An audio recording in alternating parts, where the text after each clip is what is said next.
እግዚአብሔር እኛ ኃጢአተኞች ወደ ጻድቃን ሄደን አማልዱን ብለን እንድንለምን ይፈልጋል።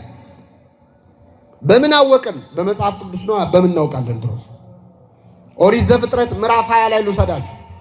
ታላቁ አባታችን አብርሃም ጻድቁ አብርሃም የእግዚአብሔር ወዳጅ ነው።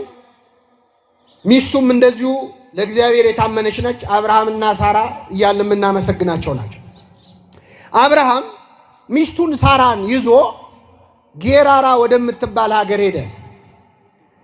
በሄደ ጊዜ ሳራ እጅግ በጣም መልካም ስለሆነች እሷን ፈልገው እሱን እንዳይገሉት ፈራ። ስለዚህ ሳራን ሚስቴ ናት በማለት ፈንታ እህቴ ናት አለ ይላል። እህቴ ናት አለ። የፈራው አልቀረም። የጌራራ ንጉሥ አቤሜሌክ ሳራን ባየ ጊዜ ልቡ በዝሙት ጦር ተነደፈ። ይችን ሴትማ አገባታለሁ ብሎ ዛተ። አስመጣት። ድንኳን አስጥሎ ደንገጥሮች መድቦ አልብሷት፣ ጠቧት፣ አስጊጧት ነገ አገባታለሁ አለ።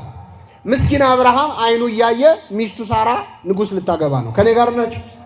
ያን ቀን ሌሊት እግዚአብሔር ለጌራራ ንጉሥ ለአቤሜሌክ ተገለጠለት ይላል። በህልም ተገለጠለት። እንዳትነካት አለው። የነቢይ ሚስት ናት፣ ጫፏን እንዳትነካት። ኧረ ጌታዬ እኔ ሚስቱ መሆኗን አላውቅም፣ እኔ እህቱ ነው የመሰለችኛል እኮ። ስላላወቅማ ነው የምነግርህ። ብታውቅማ ቀጣህ ነበር። በደዌ መጥቶት ልብ አድርጉ፣ ሰውነቱ ሁሉ አባበጠ። እንዳትነካት፣ ነገ ወስደህ መልስለት። አብርሃም ስላንተ ይጸልይልህ፣ ያን ጊዜ ይቅር እልሃለሁ አለው እግዚአብሔር። ይገርማችኋል። አብርሃም ስላንተ ምን ይበልልህ? ያኔ ምን እልሃለሁ? አሁን እግዚአብሔር የቅዱሳንን ምልጃ ይፈልጋል አይፈልግም? ይፈልጋል። ልብ አድርጉ። የጌራራ ንጉሥ አቤሜሌክ በዚያ ሌሊት በቀጥታ እየተነጋገረ ያለው ከማን ጋር ነው? ከእግዚአብሔር ጋር። እግዚአብሔርን እያናገረው እንኳን ግን የቅዱሳን ምልጃ አልቀረም።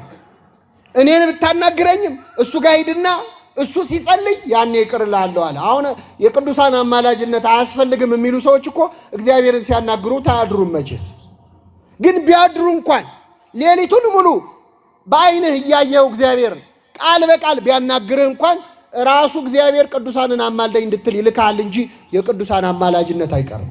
ስለዚህ እግዚአብሔር በቅዱሳን መማለድ ይፈልጋል አይፈልግም? አንድ ልጨምርላችሁ። መጽሐፈ ኢዮብ ምዕራፍ 42 ላይ እንደምታውቁት ጻድቁ ኢዮብ በምድር ላይ ብዙ መከራ ከደረሰባቸው በመከራ ምክንያትም ብዙ ዋጋ ካገኙ ቅዱሳን አንዱ ነው። ኢዮብ ብዙ መከራ ባንድ የወረደበት